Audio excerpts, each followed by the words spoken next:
My ex of 6 years still calls me her boyfriend, cuddles and kisses me even though we broke up a year ago. We're only roommates because I can't afford to leave, but she keeps acting like we're together, gaslights me into thinking I owe her love, and tells everyone we've been together for 7 years. I'm 25 now. I've been living as a man since I was 17. My ex, she's 25 too, and she's a woman. We were together for 6 years. Lived together. Survived together. Neither of us has family we can really rely on. We bonded over that, actually. It was like us against the world from the start.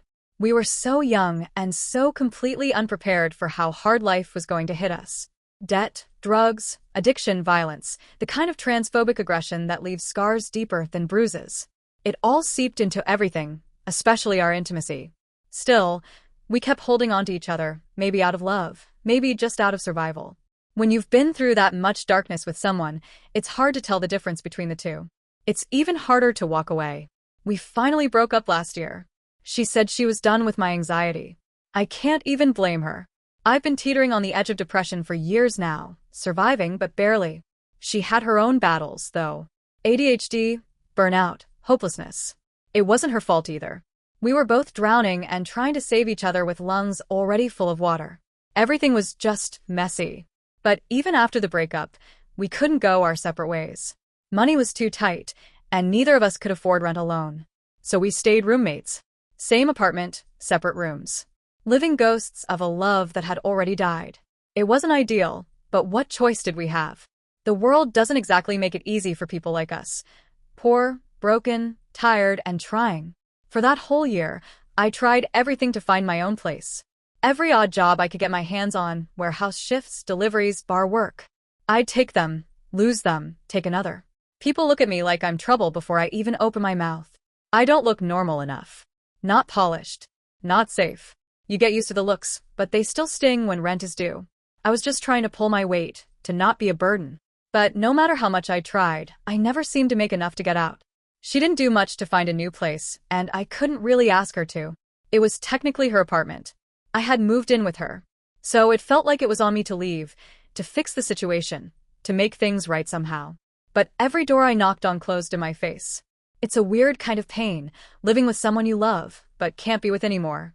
Sharing the same walls, but not the same warmth. We'd cross paths in the kitchen, say a few words about bills or groceries, then retreat back into silence. I'd hear her laugh sometimes on the phone with someone else and feel this twist in my stomach. Part jealousy, part guilt. Part grief. At the beginning, I'll admit it, I tried to get her back. Over and over. I couldn't let go. I kept thinking maybe if I said the right thing, did the right thing, she'd see that I'd changed, that I could make it work this time. So I begged. Pathetic, I know, but I begged for weeks.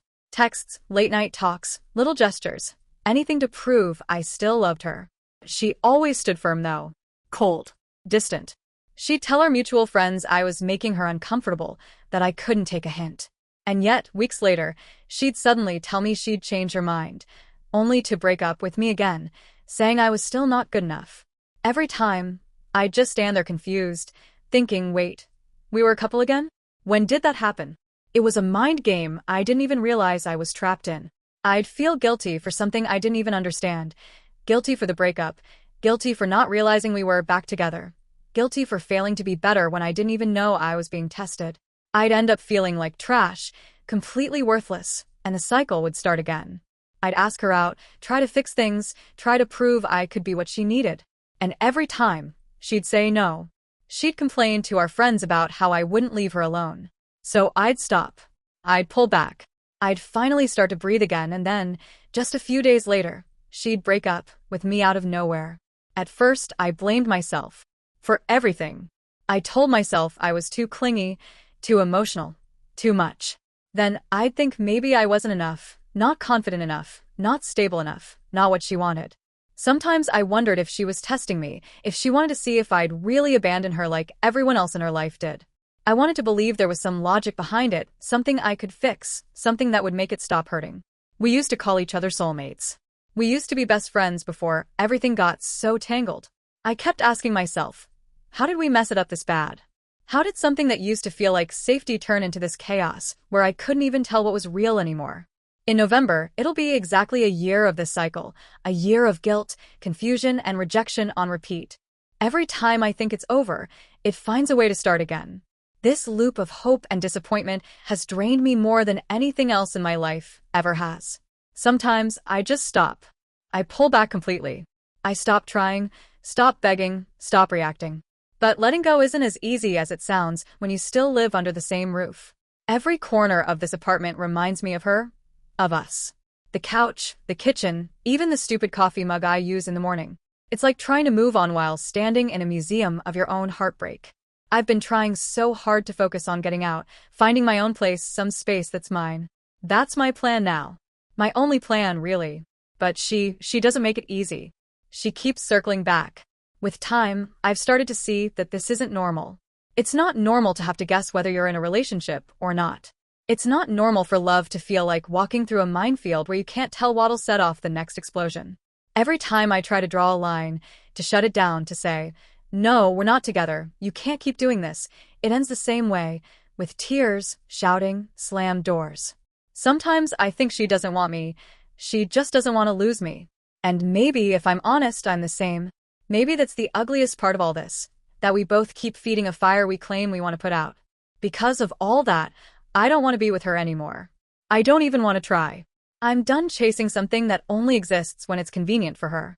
If I could be cruelly honest, and maybe I should be for once, I don't think she'd ever be a good partner for me. She makes me feel like I'll never be enough.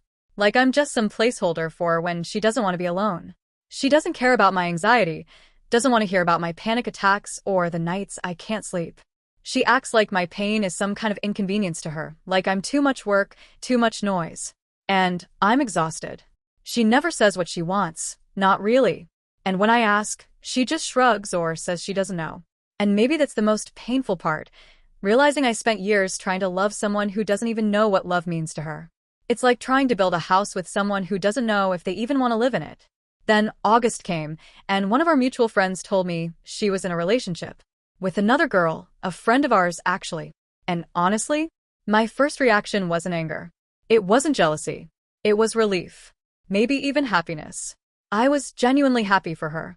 Maybe she finally found someone who makes her feel whole, who gives her the kind of affection she could never let herself give or receive with me. I don't hate her, despite everything. I don't want her to be miserable. Still, when I heard they were planning to live together, something inside me twisted. Not because I wanted her back, but because that meant I had to hurry up, really hurry, to find my own place. To finally get out. To stop being the unwanted ghost haunting her life. Luckily, I managed to find a stable job. My director doesn't care about how I look or who I am, which is rare enough to feel like a small miracle. He told me I'm doing good work, that he wants to keep me around for a while. For the first time in years, I feel like I'm building something solid, something that's mine. That means I can finally move soon. And the funny thing is, I'm not worried about her anymore. She's strong, resilient, and despite everything, she's capable. She'll land on her feet. She deserves happiness, even if it's not with me. But here's the part that still stings, even when I tell myself it shouldn't. I'll never be enough for her because I'm a man. That's not self-pity. It's just what it is. She's told me before, in subtle ways, that my masculinity, even the soft, gentle kind I carry, made her uncomfortable. I think she loved the idea of me, not the reality. Maybe she wanted the warmth without the weight. Maybe being with a man, even one who understood pain the way I did, reminded her too much of something she was running from. I get it.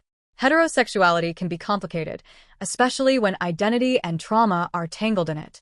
But I can't change who I am. And sometimes I wonder, is that why she was so inconsiderate of me? So careless with my heart?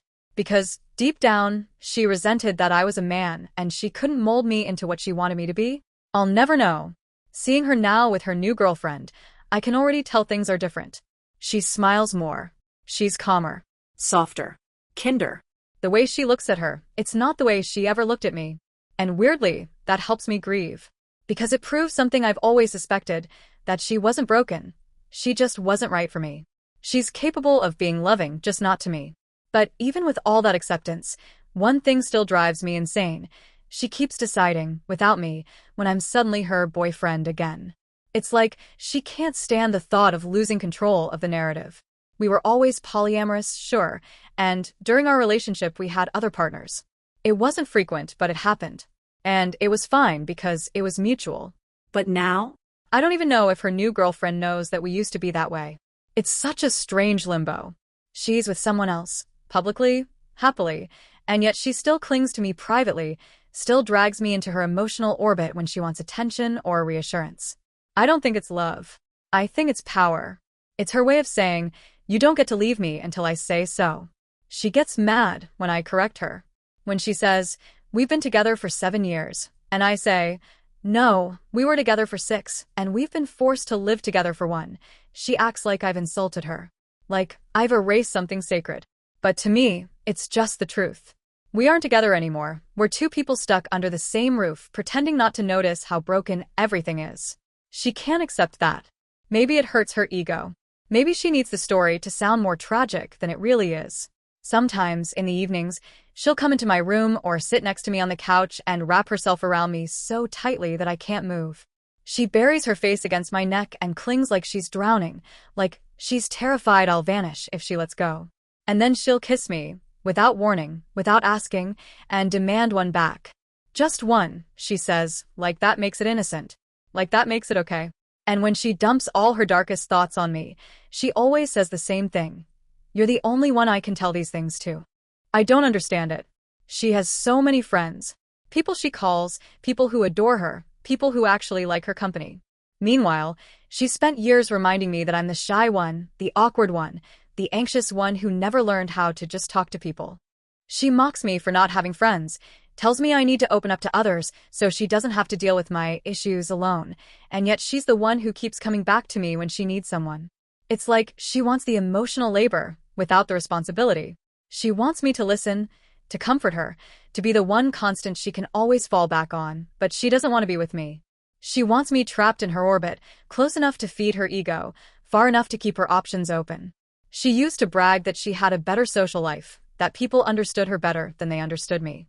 Everyone took her side when we broke up.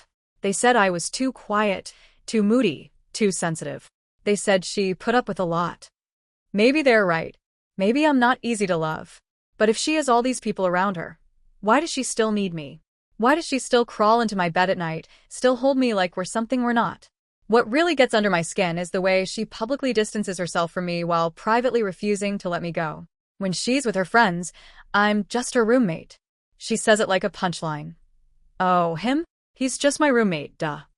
And yet she still does all the things that blur that line, the cuddles, the kisses, the long late-night talks where she tells me how no one else gets her like I do. When I ask her what we are, she dodges. She laughs it off. You're silly, she says. We're roommates. But then the next week, she's furious if I go out with someone, acting betrayed, acting like I cheated on her. She decides when we're together and when we're not, and I never get a say. It's like I'm living in a relationship I didn't agree to, one where the rules change every time she feels lonely. Every time I try to confront her about it, it turns into chaos. We scream. We cry. We tear each other apart. And when it's over, nothing changes. A month later, she's crawling into my arms again, whispering how she misses me, how I'm her only real connection. And I let it happen because I'm tired, and it's easier to give in than to fight. But afterward, I lie awake feeling hollow, like I've betrayed myself again. I don't even want to be good enough for her anymore. I just want peace. I want to breathe without feeling like I owe her something. I want to stop being the stand-in for her loneliness, the punching bag for her confusion. But I don't know how to talk to her without it exploding. How do you tell someone like that to stop deciding for you? How do you make them hear that you're not their boyfriend, not their comfort toy, not the safety net they can crawl back to whenever they feel empty? How can I confront about the things going, I'm just helpless in case of leaving out of her flat, and all, is there any possible way I can tell her all the way possible?